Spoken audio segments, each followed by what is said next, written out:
Well, welcome, even though you had to come here. This was basically meant for, Jerome wasn't able to come, and I was trying to kind of squeeze him in. I wanted him to come, him and I to present on our boat trip, which I sent you. I don't know if you had a chance to read that. I don't know why I forgot to send you that. And then of course, we got Tarek Lemloum to talk about Libya. So, and then I was wondering whether I should squeeze myself into this conversation or not. But it's been part of my concern. I guess I would say my first encounter about migration through the Mediterranean.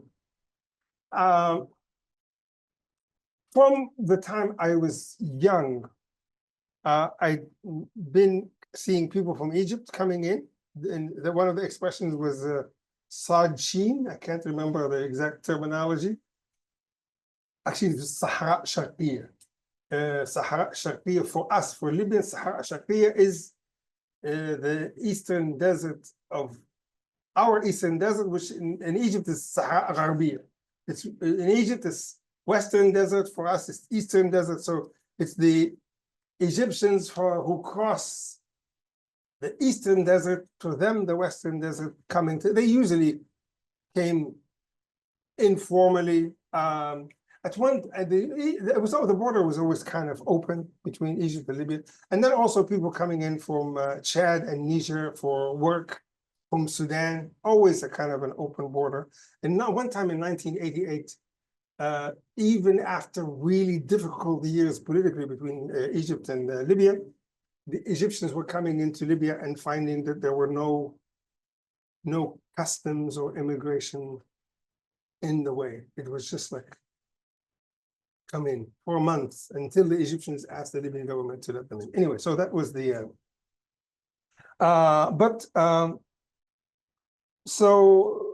but then crossing the Mediterranean, I was aware of it when began to hear about the Moroccan crossings, became aware of a phrase. I don't know how pejorative it is, but in Spanish, translated to Arabic, English becomes wet shoulders, people who cross the Gibraltar Strait from Morocco. They were Moroccans, some of them, but were also from all West Africa. They would come and arrive in Spain with their shoulders wet because they just got off the boat.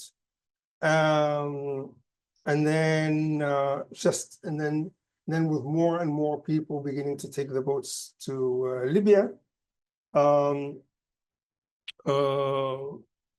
The first time I wrote about it was in a series of poems called East of Carthage, which is when I visited the city of Sabratha, which is one of the takeoff points. Tarek Lemloum talked about it as one of these cities where the Coast Guard, which is actually a smuggling militia that smuggles and gets paid by the Italians to bring back the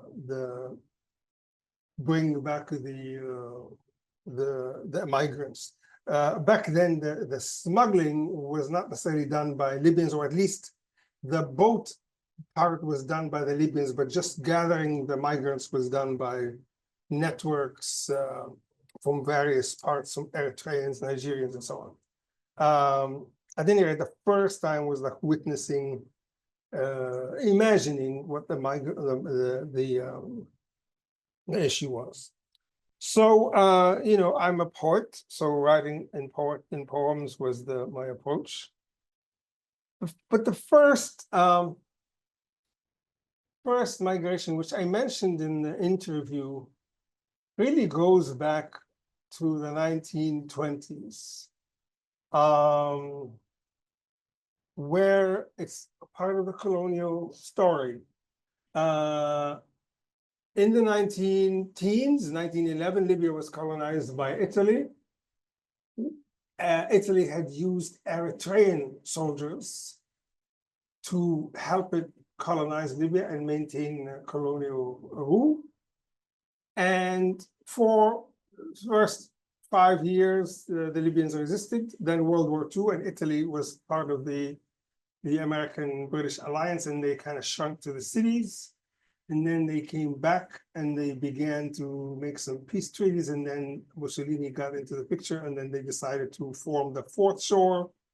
And then they began to really fight very hard because they just had the scene clear to them. And so I don't know if the arrow can show, my ancestors come from this town, Misrata, which is now the third largest city in Libya. And their force, the garrison that was resisting the Italians, after several battles and so on, they were defeated, and basically the military leader was killed.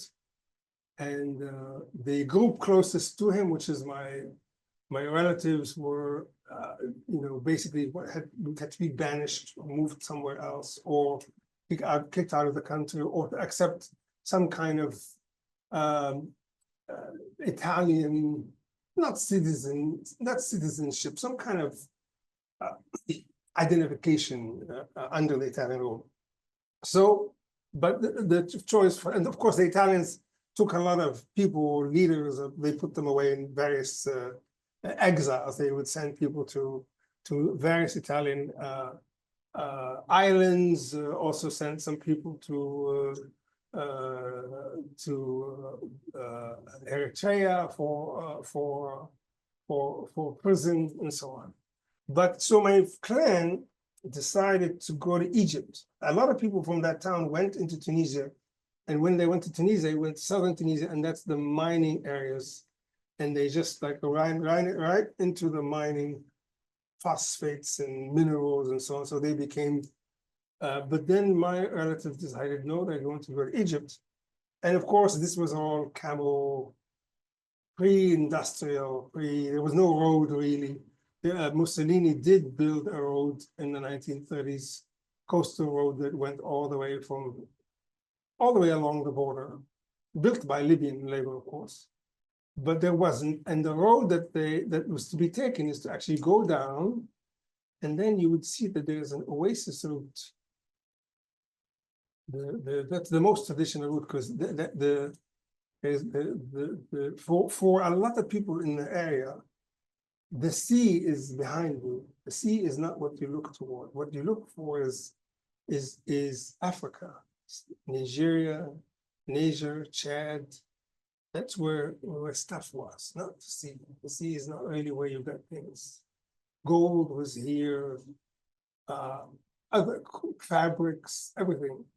So this was it was desert, but also that's how you sort of, and then, so they went, and again, I've been trying to track down how they went.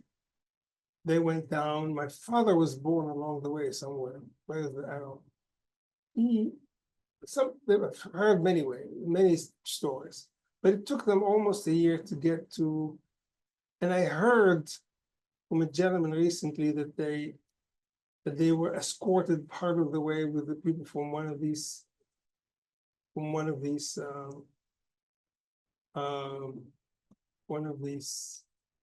oases. He was telling me it was my father, and I didn't want to correct, but it wasn't my father, because my father was a baby at the time. Until they got here. Where's the arrow? Until they got to the Egyptian arrow. Egyptian arrow, Egyptian border, right here. So this was, and then they wanted to enter, but they hadn't gotten their Italian papers, and they didn't have, the Turkish Empire had collapsed. They hadn't given them papers. So what was their status? They had to wait. And that was a case for the League of Nations. They had to wait several months for the League of Nations to determine their case. And it was determined that they would have to be considered subject of Italy. Italy is the one that had to. And of course, there was a case between the British and not even the Egyptians. It was the English that that sort of negotiated this deal, because the English had a kind of mandate over Egypt. So they went into Egypt, and they were there for 35 years. My uncles, my paternal uncles, were born there. My mother's was born there. She and my father were married there. Two of my older sisters were born in Egypt. Some of my first cousins were born there. And then from the 50s, they began to come back. They didn't come back to Misrata, the land that they had. The cousins over there took it. In 2008, I got like $1,500 as a descendant of my great-grandfather for the land, my portion of the land that was stolen from us. So but we lived in Benghazi, and then some of the family went into Tripoli, and then by the late 70s, some of us went to the United States, some of us went to Britain, some of us went to Egypt. My immediate family, my brother came to the States, but went back, and so my family is still here. My other cousins are between Egypt and Benghazi. I have cousins who are between Tripoli and the UK. So we're all kind of, except my immediate family is all, I'm the one who's most vagabond. Okay, so I'm very much interested in this story. My life is mostly a migrant story, and my father's and my whole family's story has a lot of migration in it. Learning about the process, a lot of reading, following up stories from 2010. I just began to learn about the process, and I mentioned to you the poem that was part of a idyll about east of Carthage, meaning Libya in general. These are two important books for me. This is not about this is about the Western Mediterranean. What's important about this illegality Inc. is, of course, really about the business, or how migration became a business for Europe, with Frontex, with the civilian police in Spain, with all these NGOs. The civilian police are stationed in Mauritania and Senegal, all the way down. They have their own folks over there. And then, of course, all these NGOs that are working there. And so one of the beginnings of people arriving into Spain, somebody was telling us about people jumping into these Spanish towns in Africa. Like the enclaves. Yeah, these little Spanish in Africa. Well, before that, people from Senegal, fishermen, one of the beginnings was like an entourage of fishermen from Senegal decided to go to the Canary Islands, which are Spanish islands. And they just said, okay, you've been stealing our fish. We're just gonna come over, and the Canary Islands had been, and it's still being a place of migration. And Spain has a lot of these islands, Tenerife, except many. So people have been going there, and they've been going all the way up and crossing into Morocco. And they've been trying to it's almost like the system we have now in Central and South America. We're trying to intercept people from coming, trying to stop them, trying to dissuade them, all of these things. And also trying to have Morocco be a place where, they're interviewed in Morocco, processed in Morocco, slowed down in Morocco, etc. And this is a story written by Abu Bakr Kahal, who's an Eritrean writer who wrote his novel in Arabic about his crossing from Libya. In 2011 is when he crossed. I met Abu Bakr Kahal at the Libyan Writers Union. He was an educated man. but he was the kind of the janitor, and usually in many, if you've been to Egypt, so if you're the janitor person in a building, it takes care of the building, usually lives there, but also makes the coffee and tea and so on. But he also became a friend of writers. So, we're taking care of the building, they sit down and he began to write. And they sponsored him as a writer. And so he became a writer. And they helped him finish the novel in Arabic. And then the publishers, also Dark Publishers, is a Libyan publisher in London. So it's a small novel. So it's a great, it's in many ways, for me, it's a great story because it tells you about the Libyan scene, that it is actually kind of, as much as there's cruelty, there's another side to the fact that people there's no class, in Libya, there's no class issues in Libya. Race, there is race, but there's also, class is not an issue. So the writers, the person who is there to serve the building can become one of them. They can sponsor him, they can help him. It's a great story. So the novel is tiny. It has one character that I found very interesting. So I wrote two poems that are kind of in his voice. His name is Maluk. It's in the Mare Nostrum book. So, and then I began to travel. So this is Lampedusa. Lampedusa is a tiny island, looks really like a tiny speck. It's closer to Tunisia than it is to Italy. It's close to Sicily, tiny island. Lampedusa is so poor that the Italians in Lampedusa used to go live in Tunis to make a living, to fish in Tunisia. It was so poor. So we went in 2007. Again, I'm not a great photographer and a good memoirist. And of course, because my wife is the archivist, she takes thousands of pictures, and I relied only on mine. So we went to Lampedusa. Lampedusa is where that's the premier destination they hope to arrive to because it's the closest to Libya. And where we got to is the detention center. To come to it, you don't want to be seen photographing because we had a car kind of come towards us afterwards. We came close, we came to it. Supposedly the migrants who arrived by the boats and are rescued are supposed to stay here. And we came close, took some pictures. And as you can see, the migrants they sleep here, but they leave, they sneak out. And then they come back in, they sneak into the town. They have money, they buy things and leave them. And then the guards they never go through the gate, whether in or out, because they're not supposed to leave. But the guards watch them anyway. And of course, we're not supposed to go. We have to request a permission and so on. And if we are photographing, then we're kind of in trouble, kind of intimidated. And sometimes even citizens from the town, they might get angry, say, who are you? What are you doing this for? So we weren't sure that the car that was driving us, whether it was police or not, but we had to be careful. More of the detention center. It's in the middle of like a low valley, but that's where people come in. They wait here for a while. They never know when.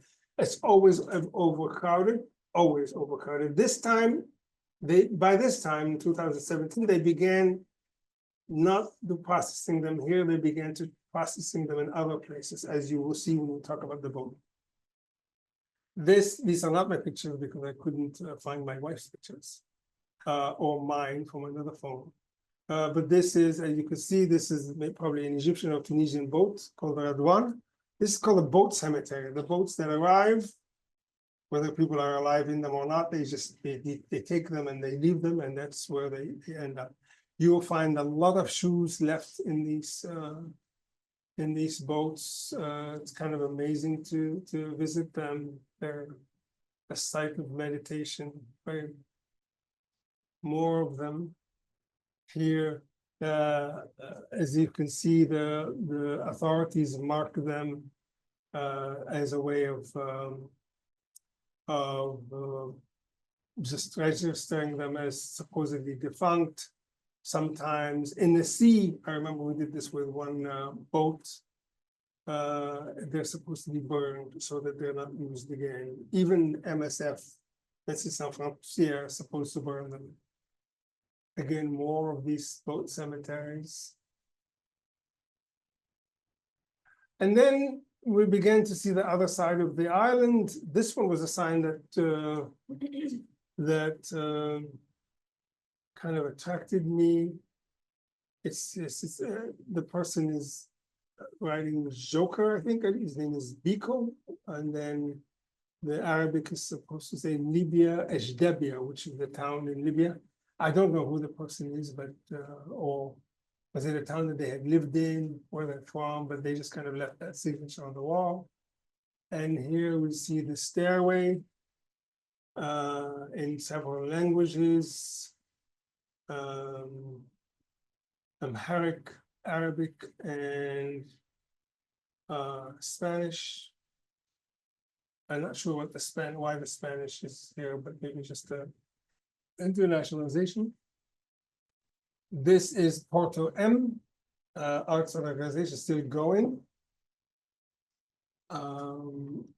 And this is the really wonderful place. It's a tiny space. It's a store. But what they've done, and the pictures are not great, what they've done is they've collected stuff that are left on boats. And just jars and containers and that's the boats that arrive. Lots of these.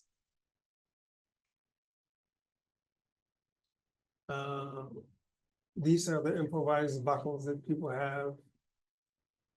Just you can see how they're hand sewn together with burlap to try to keep them cool. You find those all over the desert, people walking around the desert. They're wrapping with the cloth. This, if you pour these two, regular water bottles, the big ones, the 1.5 liter ones, you wrap them with cold water and you surround them with burlap that will keep them cool.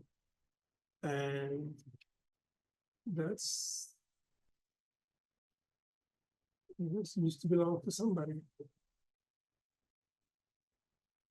Sewn together for the trip. More things found.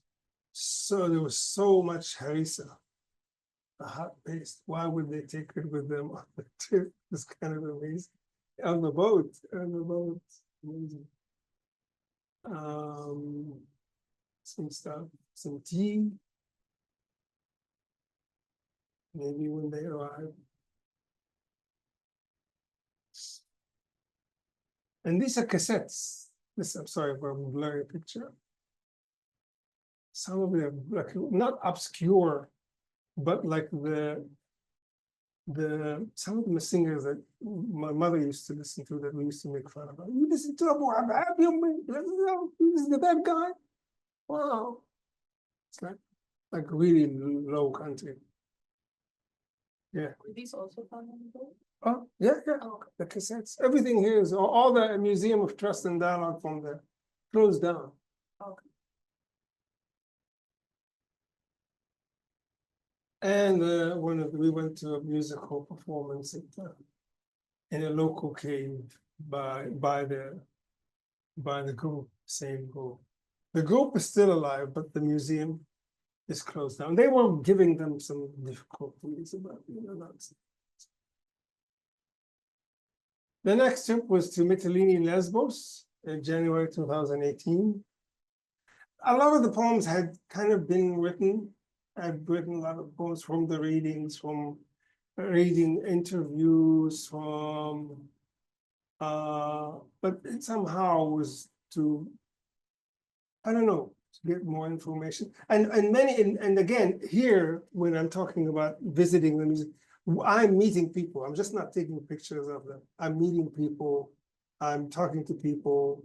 I don't ask for pictures or names. I'm not a journalist. I'm not doing documentation in the sense of journalism or even archival work in that sense. They've met a lot of people. They've got a lot of master's degrees written about them. And I just felt like I didn't want to do that approach. Okay, I'm going to write poems. Maybe that's another layer of exploitation.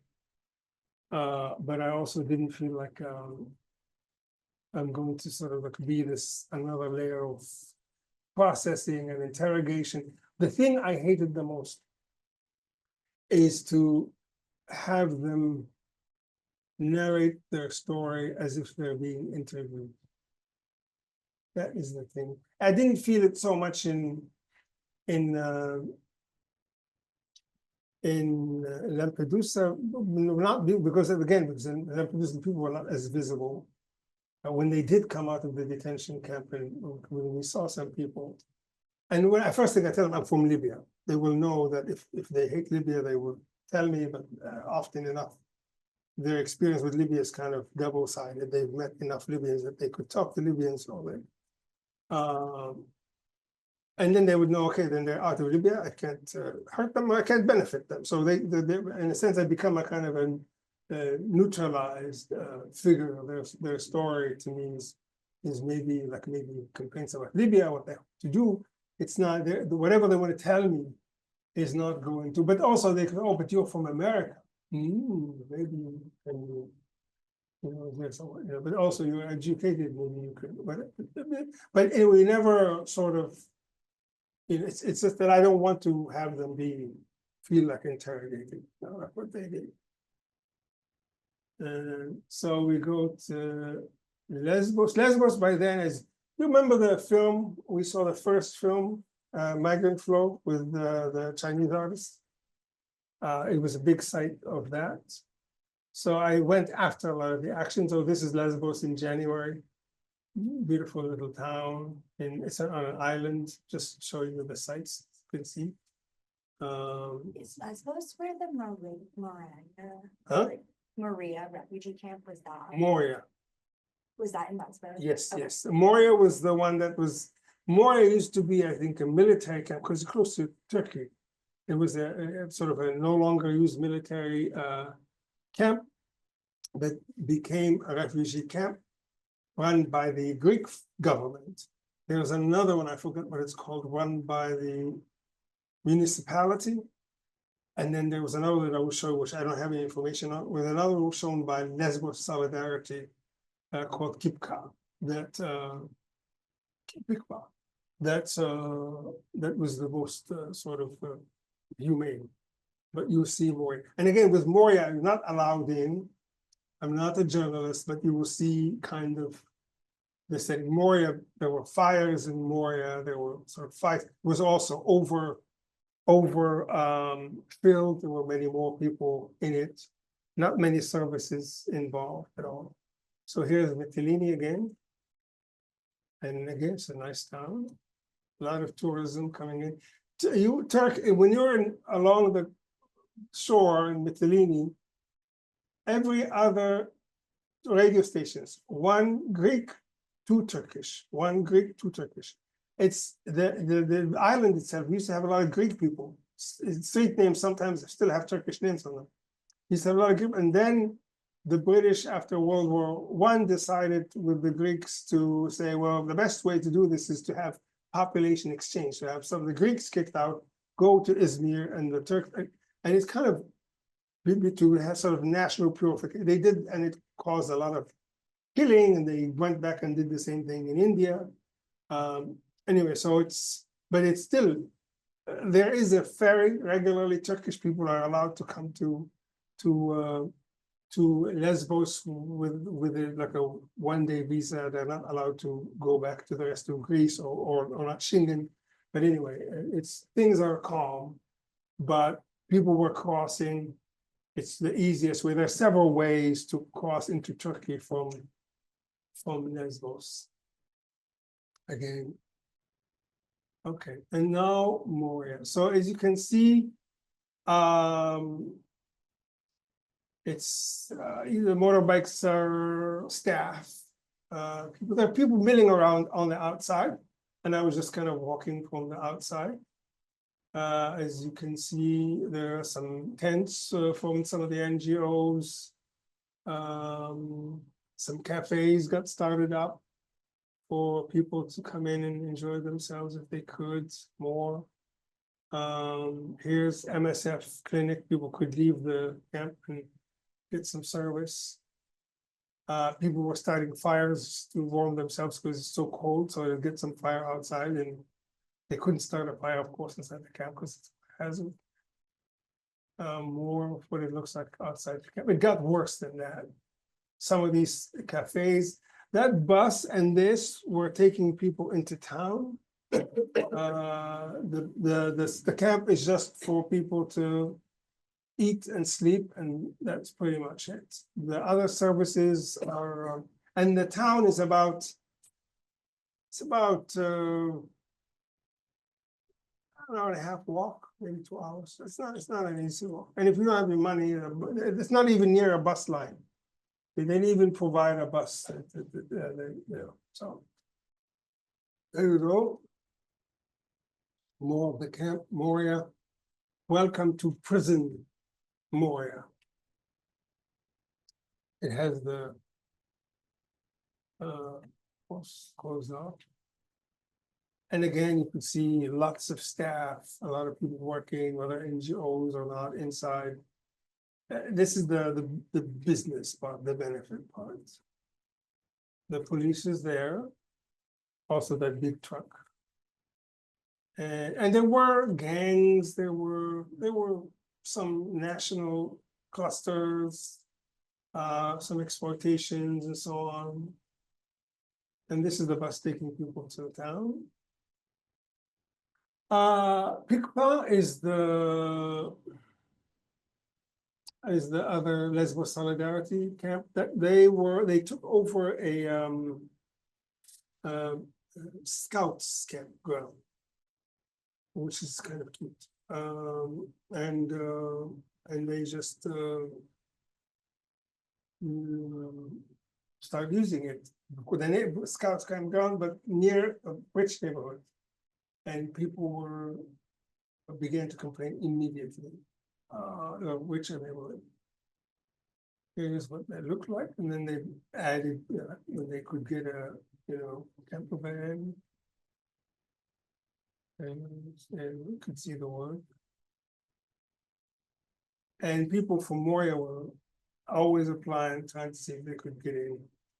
They always try to have families that are with kids. There's daycare, there's good food.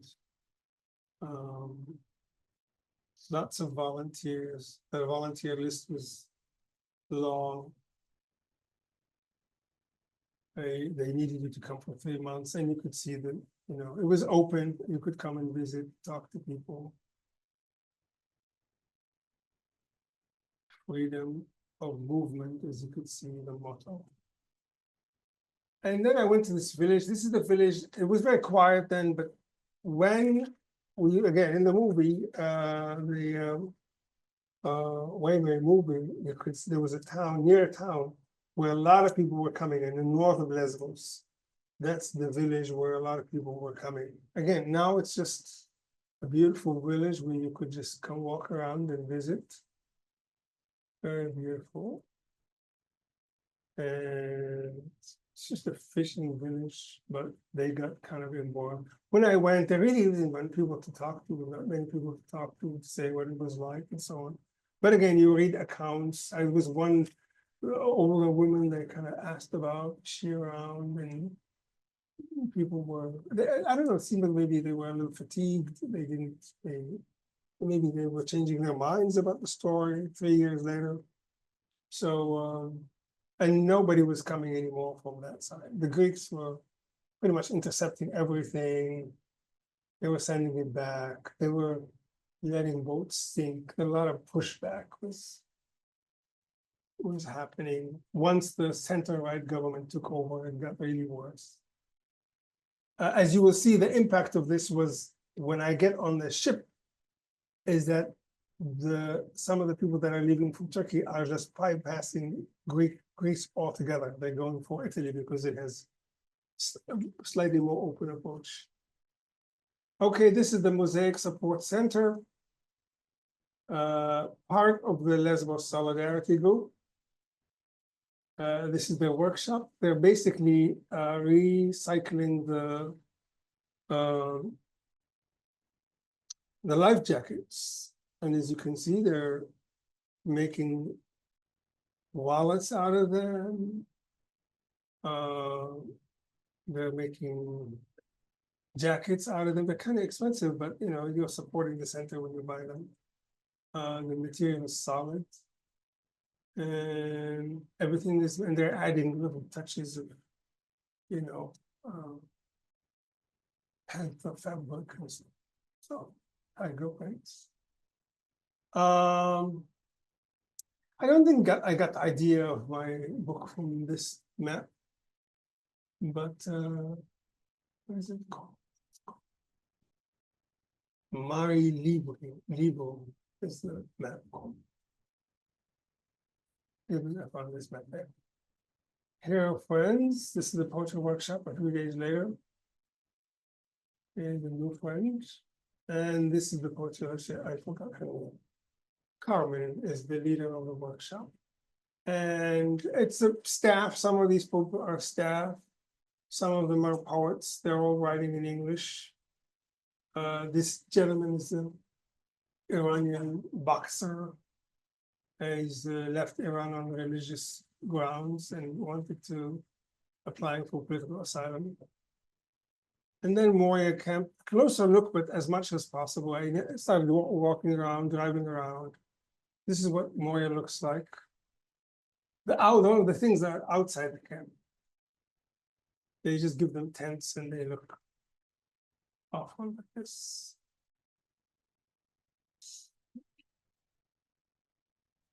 You see, they're just kept with stones. They're cutting down the trees for firewood, sometimes inside the tents. And here's the sea. The town would be several miles down this way, you know, maybe 7 miles. But that's Turkey. And you could see here the kids walking from town. If they have money, they could take a bus from the main road. And you could see the tent. There seems to be a tents even all the way closer to the main road. There are tents. And what was the song?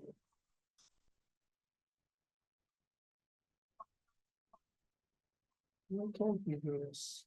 Where did he go? Where did our technician go?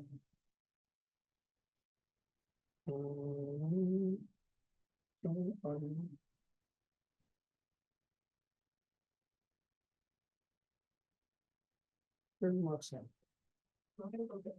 Yeah. See.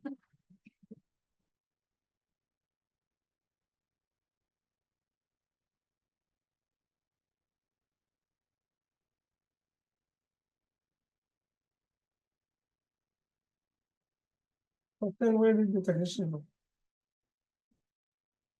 Oh, sorry, where did the technician go? He went, he left, but it's the video like not working. The video is not coming through the audio. See? Okay, let's see.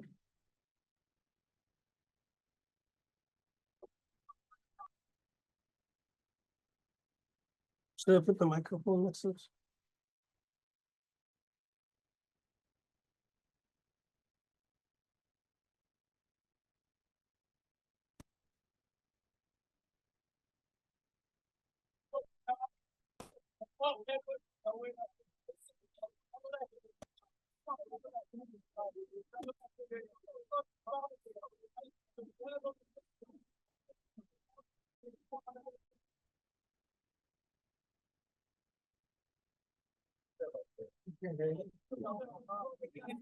Okay, let's just do that. Okay, sorry about that.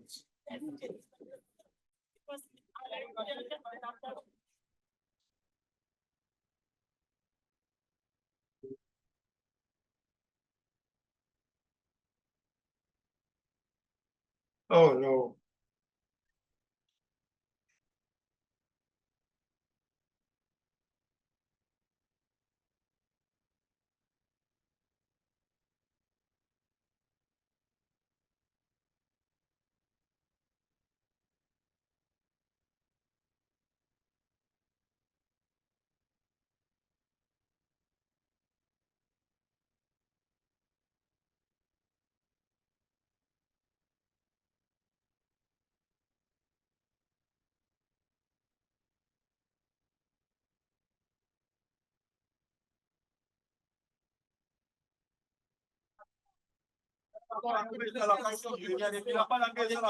This is the prayer group in the Lord.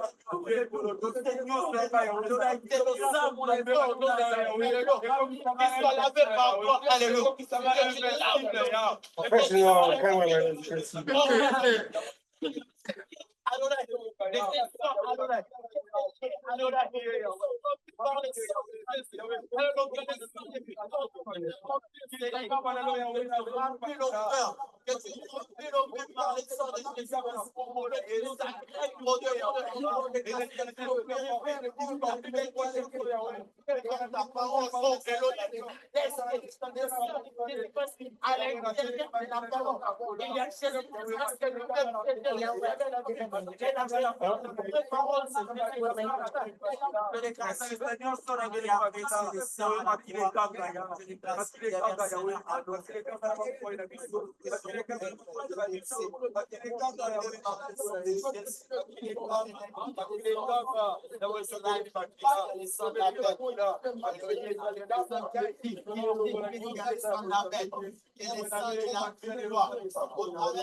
Okay. I was very moved by this. They just went on and on, just praying and pleading and it was just an amazing testament to faith. Okay, and now we go back, and you might know, or Lesbos is the birthplace and home of the great poet Sappho. And she's one of the great poets of antiquity, still one of the great poets. And because she was gay, had female lovers, that's why Lesbos, where we get the word lesbian from, because of Sappho. Also, there's a poetic stanza called Sapphic that comes from Sappho. So, and there's a poem that was dedicated to her statue called the Qasida to the statue of Sappho. And this is the main square. And pretty much that's goodbye, Italy first. We came back twice to Italy to visit. After Moria, I went to visit Moria after it closed and took pictures of what that was like. Okay, on the ship was Geo Barents. This was 2022. Again, this after the book came out, but it was all still not to verify, but to stay in touch, to remain committed. And then also there was an invitation to write about this experience. So there was a chance to go with the Irish Navy. The Irish Navy were part of a European Union troop or command that was doing some of the rescue. But then that mission ended 2019.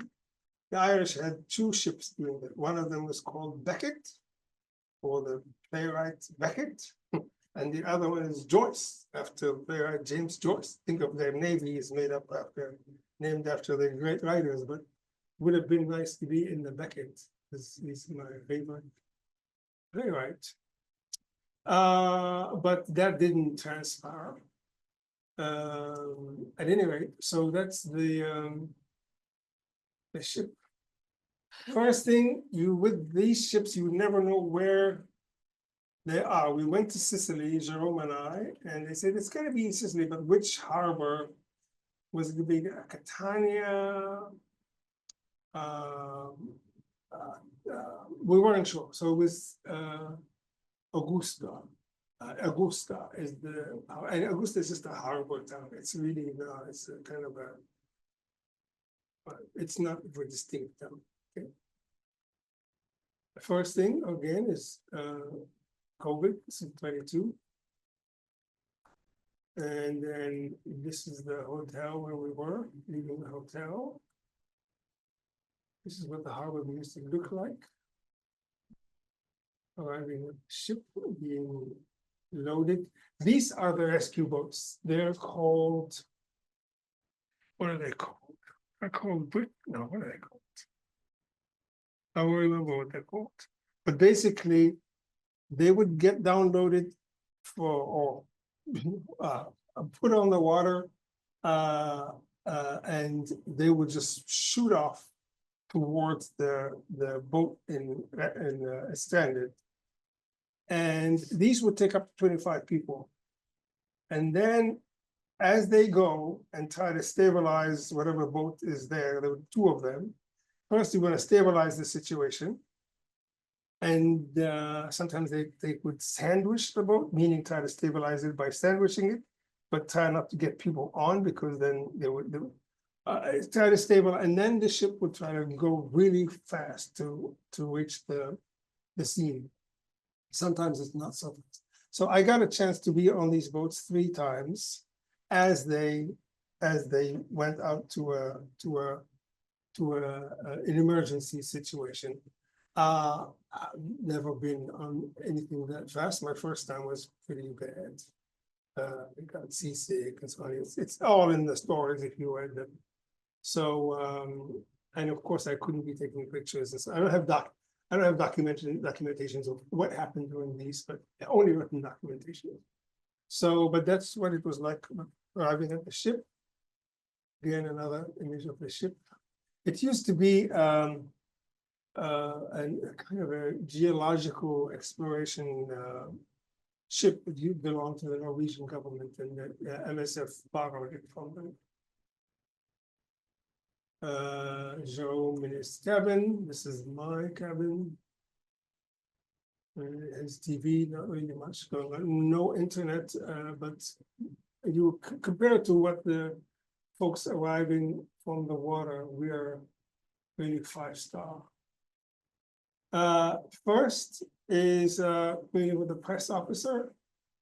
This is what you will learn, first of all, is the rescue zones. This is SAR. This is the Libyan rescue zone. It's the biggest. It's the Maltese and the Italians. Okay, so the boats can be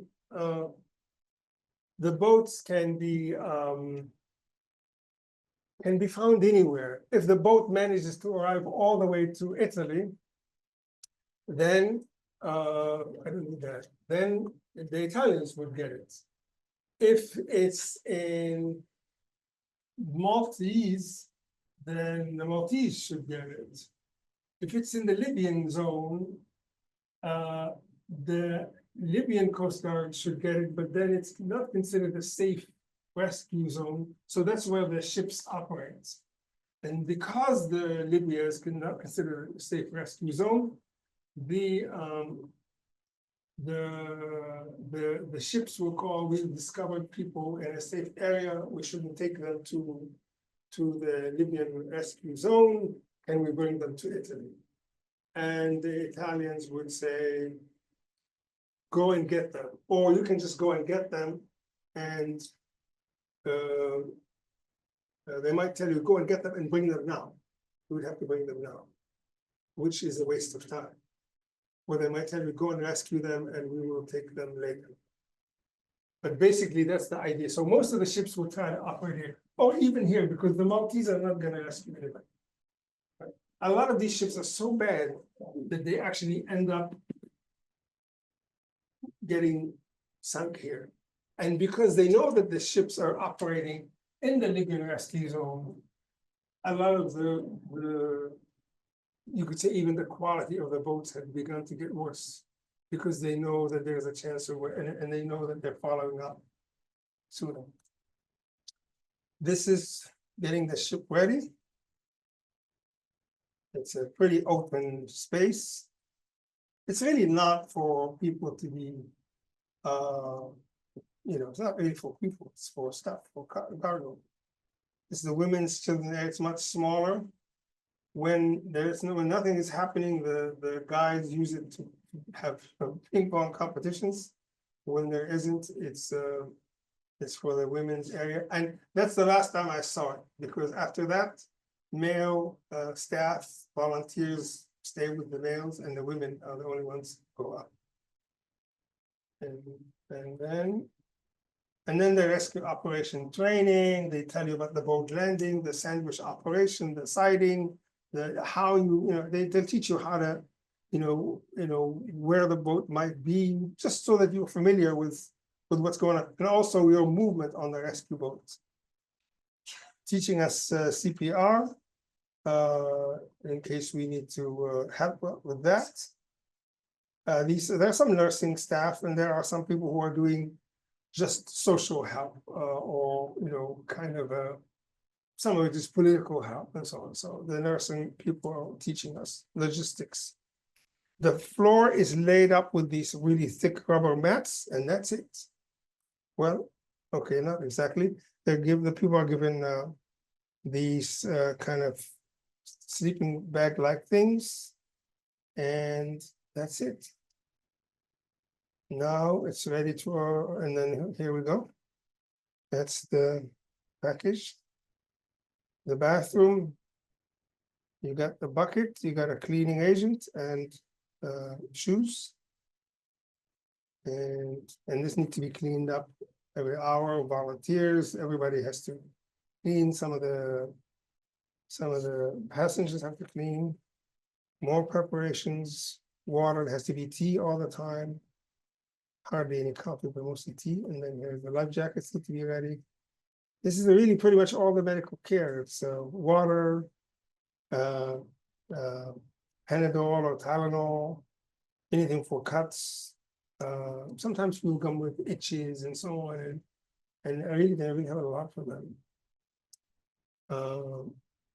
This is the food. The food is really this bag that you open and you pour hot water in it, and that's it. And it's got 2,000 calories, so we get 2 of these a day. That's pretty much it. Then day in, day out, people get bored with the food. The sea can be really crazy. August in the Mediterranean, okay, it's not the worst, but it can be crazy enough. My birthday was on one of these days, so everybody gets 2 cakes. That's the kitchen. Huh? When is your birthday? 23rd of August. And okay, so that was the kind of the last day with very little action, because we were sent to a ship, the ship full of Afghanis coming from Turkey, not going via Greece to Italy. And here are the arrivals. And you can see them. You put a tape on their arms, on their wrists, registration number, separated minors, unaccompanied minors. If there are people with families, you try to put them all with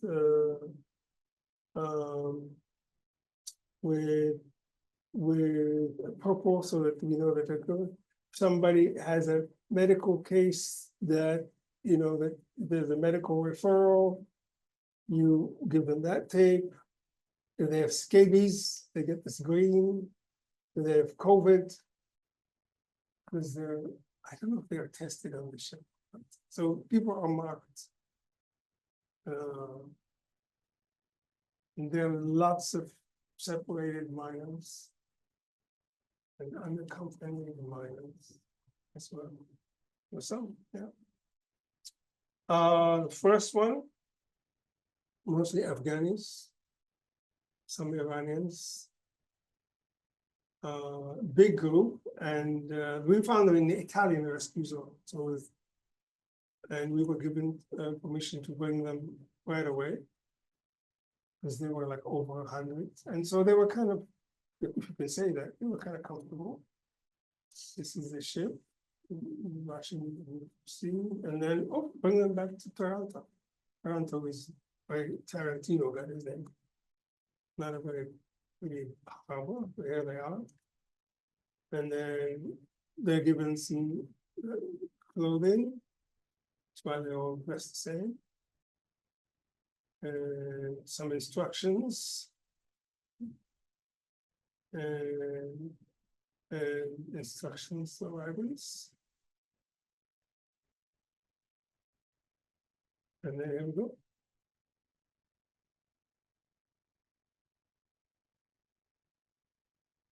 The staff are mostly European, but there are folks from Eritrea, Djibouti, the languages, there have to be Arabic speakers, people who speak Amharic or Eritrean, Bengali. There wasn't any Bengali speakers, even though there are quite a few from Bangladesh. French has to be some people who speak French, and that's easy. And of course, English. When they arrive, the Italians are waiting for them. See, this used to be the common way. I mentioned this in one of the poems. This is how they usually met them, in these suits. And they're hooded. Now they're, they realize that people are not that dangerous. They're not like nuclear, they're not like radioactive. But they come and take pictures of them and get a lot of their biometrics and so on. That's Jerome taking pictures. And there's a media, there are the buses, there's Red Cross, there's the municipality. And as you can see, there it is. Things are police. That's the boat that comes down, the rescue boat. Clearing up, everybody's gone, clearing up, everybody's gone, and we're off. Again, this is me not taking enough pictures. 2 weeks later, we're all filled up again, this time with people all from the rescue zones. Closer to Libya, and we've gotten about 366 migrants this time around. We asked her, oh, this is the video.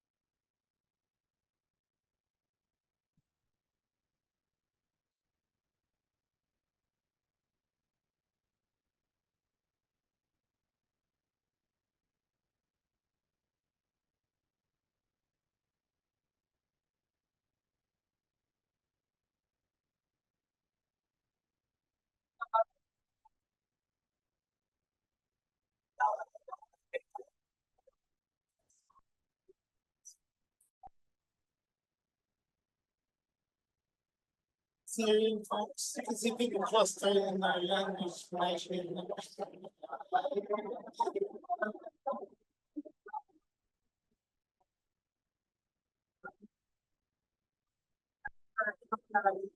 And we were told that this is, that's okay. 366.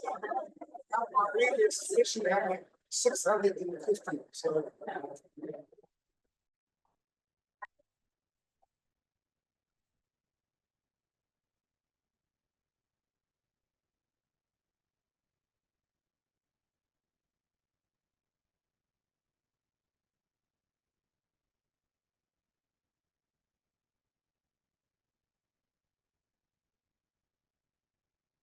This one, fights here and there. Exactly, looking last and shoving. Sometimes I'm happy to have. I'm thinking of building nationalities.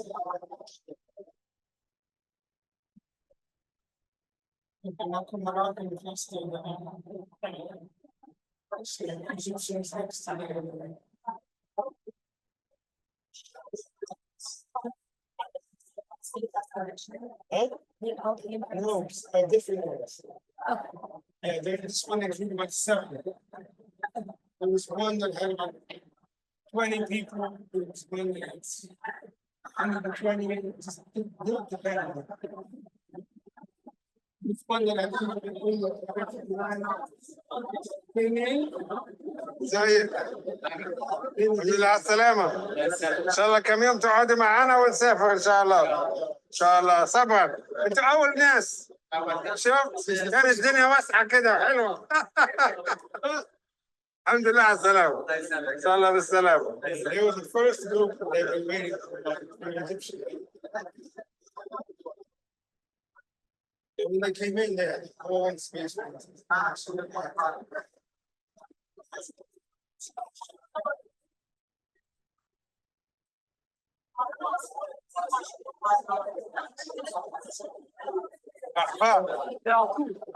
Okay.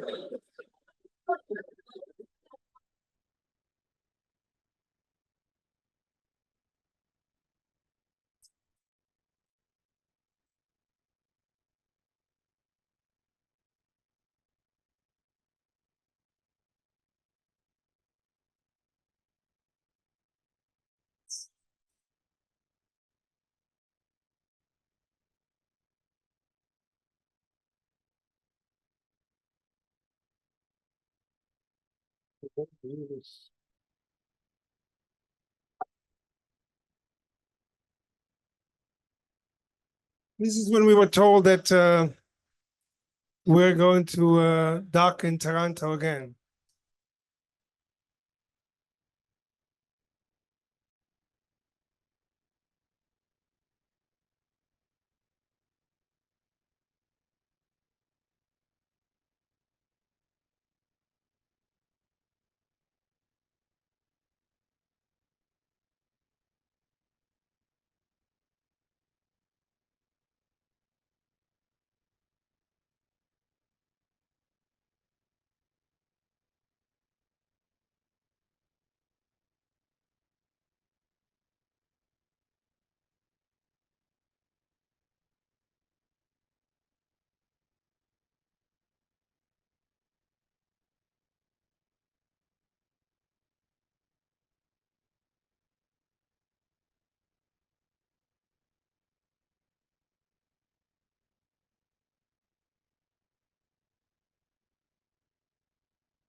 This place, Toronto. Some people were confusing it with Toronto. Not Toronto. Okay, and that's me saying goodbye to some cool friends. These two came together. The one guy on the left is Sammy. I'm not sure that's his actually real name. He's from Libya. And And this is Andrew, and that I know that's not his real name. He's from South Sudan, and they became fast buddies. They actually met, they maybe they'd known each other before, but they became fast buddies from on the ship. I'm still in touch with them, both of them. And then another friend from Morocco also joined us. He had been in Libya. We got lots of interviews with them, recorded and transcribed to a large degree. Then meeting with the chef, the cafeteria manager. As you can see that he's only showing that he can cook. He's not the captain, the crew, the rescue team friends who put me on the boat with them. Nurses, I forgot her name, Kristen, I think is from Michigan. And Raed and Jerome.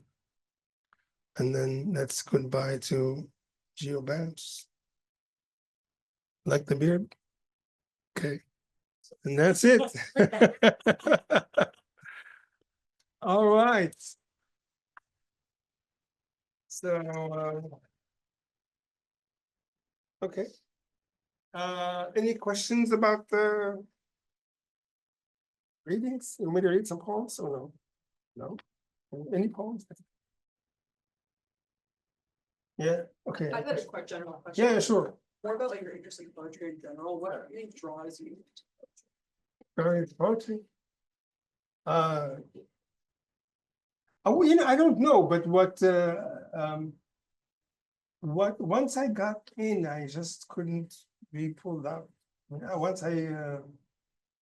always knew that writing was working for me because I was an architecture major and a business major and even social work major. I really was a lost child in college. But once I got the writing, but actually, once I did political science, I was kind of finding myself in writing, the humanities in general. But once poetry was added to that, and then the political science was the orientation. It was like I knew I was going to be socially conscious, politically conscious. But there was an aesthetic dimension. Maybe that's where the architecture thing was. That poetry kind of did. And then I said, well, no, law school. And then even after getting the MFA, I kept being tempted by law and other things. But then poetry is like the thing that comes back again and again as the mode of expression that I find myself most at home in. And translating it, I translate a lot. And so sometimes translation is almost like playing other people's music. If you're a musician, I would say that's translation is. It's just say, here's great music, let me play it and see if I can play it in a way that I hate to say that I'm doing anything with poetry, because I want poetry to do something with me rather than me doing something with it. Basically, I have experience, I have access to information, and I could just maybe I could just put it into poetry, and then poetry can use it as an art form, can use it.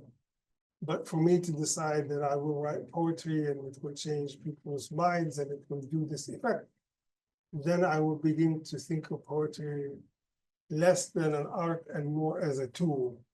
And the more I think of art as a tool, the less it is art. So I have to keep thinking about it as, in the sense that it is moving and musical and evocative and something that's done with craft rather than intention. Yeah.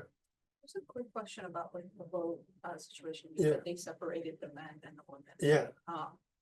Just like a technical question that I was curious about is families, right? Like they probably had to have been separated, right? Just to be put in like the women. Yeah. So like kids, were they usually like put in with the women, like with the mothers rather than with the fathers? Like how did that work? Did they alternate? Like how did the They have family meeting hours. Oh, And there's almost like a stairway where sometimes the wife and husband would meet and talk, but there's like a family hour or two, and it's always great to have the kids come to the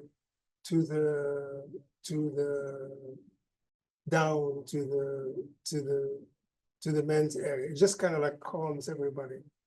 And the older, as you saw, one of the kids I talked to, he was maybe 14 or so, 13. So he was like with his dad, and he was, considered older. And it just depends. I mean, as a 13-year-old, he wouldn't want to be with the women, as you can imagine.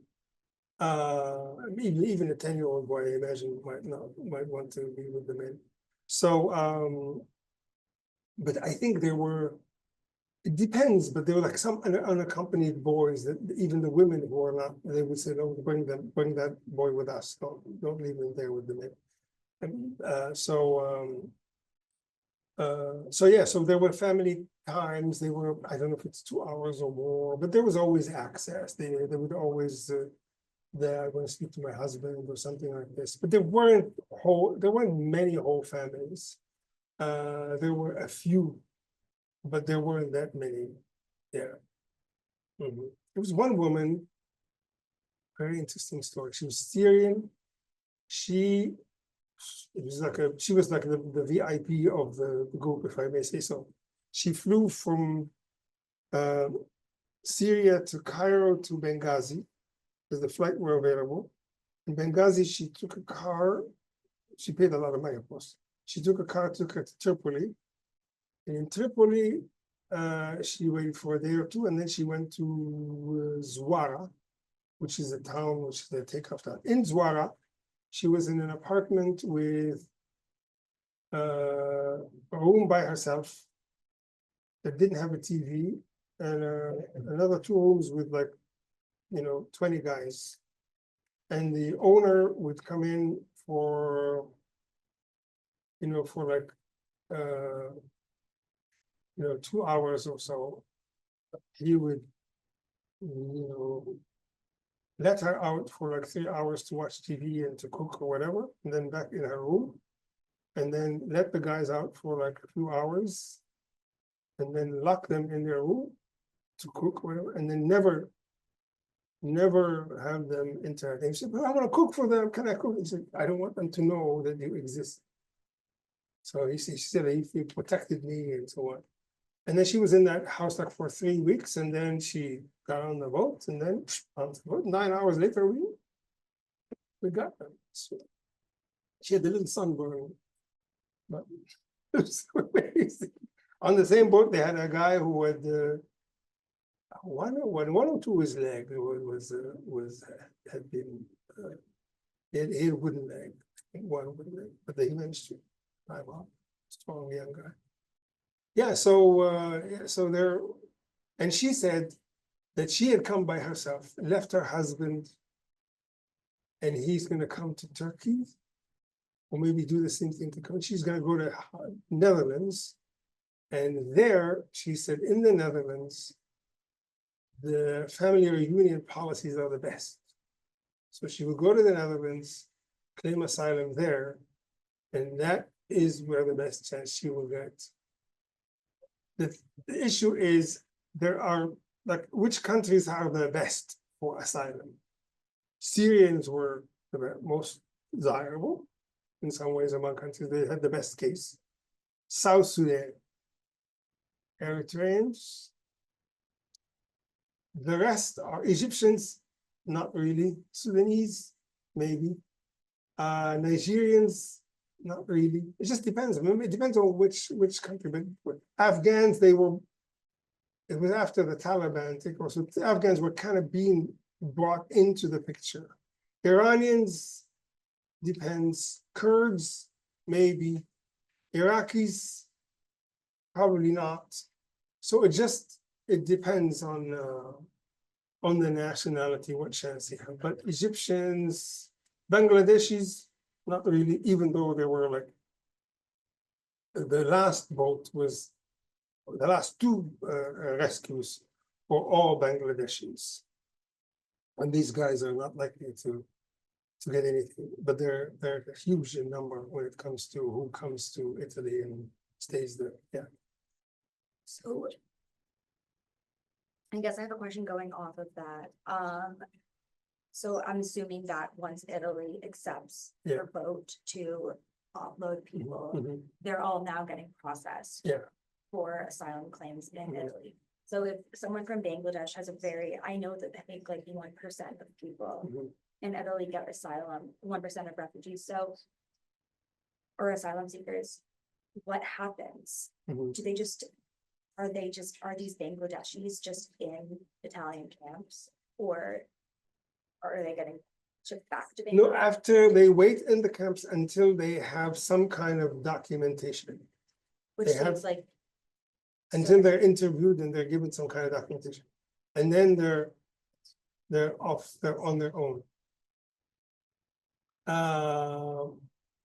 Until they wait another hearing and so on. Basically, once if they're denied, then they wait another hearing and then they can proceed. But pretty much they're kept in until they had some kind of hearing, and then they're left to pursue it more.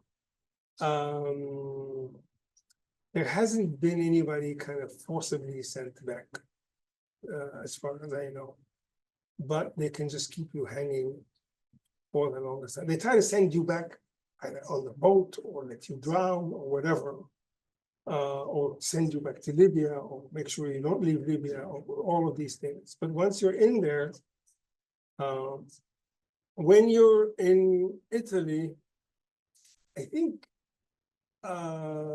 then you also have a sense when then you have try to get into some people, Syrians are like, I don't want Italy, I want to go to Germany. Or Sweden. The Andrew, the South Sudanese guy, saying, he called and you're saying, I want to learn Italian. I already know Arabic. I know speak Dinge or South Sudanese. I want to learn another language. I want to, yeah. So I'm going to go to England. I'm going to go to English speaking. And I said, okay, but maybe hard. He said, yes. And he called me from England. I said, I'm in England now. I don't know how he managed. So he got into England, which is what he wanted to be. And Sammy is still in Italy. I don't think his case was accepted. With Libyans, the case, well, at least if they're in the boat, there's been a case where, what is your role on the boat? Are you a passenger or are you captaining the boat? And that's sort of if you are a national, usually, and sometimes with, in one of the cases, a gentleman, he was a Cameroonian, he had been on these boats for 5 times. They get on the boat, they ship him back, send them back, they get caught, get on the boat, and then by the 3rd time, the pushman, right, the guy, he gets to, he said, I want you to be on the next one, I'm not gonna charge you. Because you know the ropes, you're good, you're gonna take care of everyone else. And then the others begin to call him captain. But that's not good for him. He doesn't want to be called captain. So these guys, I noticed several of them, they are very quiet. They do not say a word. They're usually older than some of the young people you see. They do not say a word. And then they say captain, and then that word appeared the first 2 days, and then that word never appeared again. And these guys are like, they're very dignified, but they're all very quiet and they don't say anything.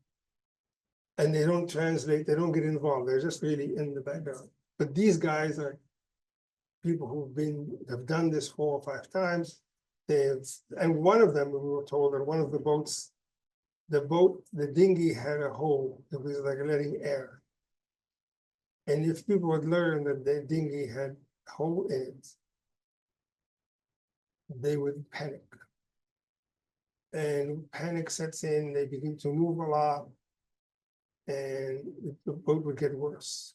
So these guys would just, one of them just sat on the hole, prevented the dinghy from deflating more until and then they had the satellite phone, they were talking to the boat. Basically, we will get, either the Libyans will get us or the Geobarons or another will get us. So at least they're just much calmer heads in there. They know the window of survival. Yeah. So if, like, they don't want like the Italian government to find out that they. Yeah, they don't want stories because the Italians who got, I mean, they could interrogate them with a 300 person And they would ship. be accused of like human trafficking. and stuff? Yes, yeah, because the other story that I was telling with the Libya, two Libyans, they say they're actually soccer players who, you know, the soccer was gone in Libya, and they said, you know, we wanted to be professional players. We wanted to, and the Italians said, no, you guys were, you're the Libyans, you're the traffickers. And so, but that's known now, that if you're in any way, you're in cahoots with the pushman, or if he sets you up to deal with, you don't. So make sure that if you play a role, that, you know, so they don't leave anybody. They don't leave anybody there. He might take you, or he might have somebody take you. He goes along with you, the guy that he's with, and then he takes his guy, because that guy is, you know, if the guy used to beat people up or whatever, you know, then they will tell on him. But so anyway, so everybody who participates. So the other people, my sense is that they're grateful to him because he's one of them, really, but he just had more experience and helped them kind of calm down. But he's not a trafficker. He's just more experienced traveler. Yeah. So like the Bushmen and those people, like, how does that work in Libya? Like, are they like constantly undercover, like not get caught by the Libyan Coast Guard? Are they ever like working? Some of them are from the Coast Guard. Okay. That's how they got to be the Coast Guard. Okay. And in fact, the Italians know who they are, and the Italians, because they have money, also, when they get more money from the Italians, they form a militia and force themselves to be the Coast Guard. Because it's like, the government is so weak that if you were to decide to jump on the Coast Guard station and declare yourself the leader, the government is too weak to push you out. And if the Italians say, okay, this is accept him, and we will give the government money, and it becomes a de facto, it's almost like a coup d'etat, but it's like it's almost like small coup d'etats on little units of the government. You think of like a coup d'etat as like somebody taking over the whole government, but no, it's like these guys are taking, you know, coup d'etats and little units. I'm going to take over this police station. I'm going to take over this bank, or I'm going to take over this. And if there's another unit that can support you from outside, in this case, why not? Do you think that there is a strong desire for Bushmen to be in the Coast Guard, given Italian and Greek funding for the Libyan Coast Guard? Oh yeah, of course, yeah, because they get to do it this way. If you are in the Coast Guard, you have your other friends who are actually pushing the boats, and you bring people back, and you force people in detention to pay you money in order to get out. And then once they get out, they have to pay money to get back on the water. You see the cycle? Yeah. This guy comes from Nigeria or Eritrea, having paid a lot of money. And he's gonna go to a bushman to pay the $1,000 to get on the water. He gets caught. He gets in the detention center. He has to pay money to get out. And sometimes the bushman gets him out, but then that's more money. So it's really, it's like in Arabic, the expression is hamiha haramiha. The protector is the thief. The one who's supposed to protect is the one who steals. So it's like a kind of cycle. So the Italians, for them, as long as the ones that are, you know, if they're duping the Africans to the Bangladeshis to have to do this 5 times, that's fine. Let them make money. You know, if it's like a vicious cycle, and instead of a guy trying 1 time and getting rescued, having 5 times to get rescued, then at least that slows the process down. So And then you see what the Italians do was, when you see, one thing they could do is, like, let's say what we did was we rescued one group. They were like 20. a very big ship. And then they didn't get back. They said, hey, we rescued 20. They said, okay, good job. And then we rescued 30. Okay, good job. They could have said, okay, you arrest them next to Libyan coast. They said, okay, bring them back. That's like 4 days. You see, it's better for the ship to continue rescuing hundreds of people and bring them all and then 4 days to get there, and then 4 days or a week to get you back. In the meantime, there are hundreds of people that are crossing. So it's better for everybody that the ship like the Geobarents takes 2 weeks, collects 500 people, and then does a 4 or 5 day journey to the Italian waters, and then waits another 5 days. And then, so for in a month, you rescued 500 people. Then to take a week to get to Libya, rescue 20 people, and then be told to come back and wait another week to deliver them. That's a waste of time. And that's what the current government was thinking, okay, we're gonna make your life hell. Go ahead, waste your energy and time, rescue 20 people, and we'll tell you to bring them back right away. So, but that's one of those sort of ways of obstructing. Or they will say, okay, come bring them, and then we won't give you permission for a long time. They did that to some ships. That was one ship that just, even before Salvini, I think is the guy who was the interior minister, he denied one ship, and it had to go to France or Spain or whatever. They just were not gonna let them in.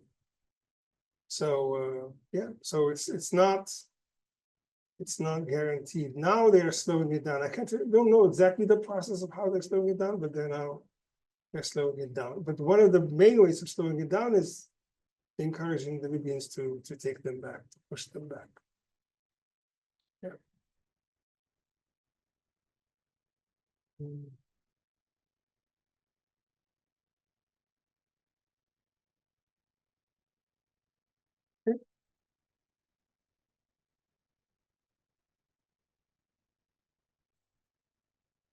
There are extremely different processes Mm. based on if you're Mm. Coast Guard on the GNA shore or the militia.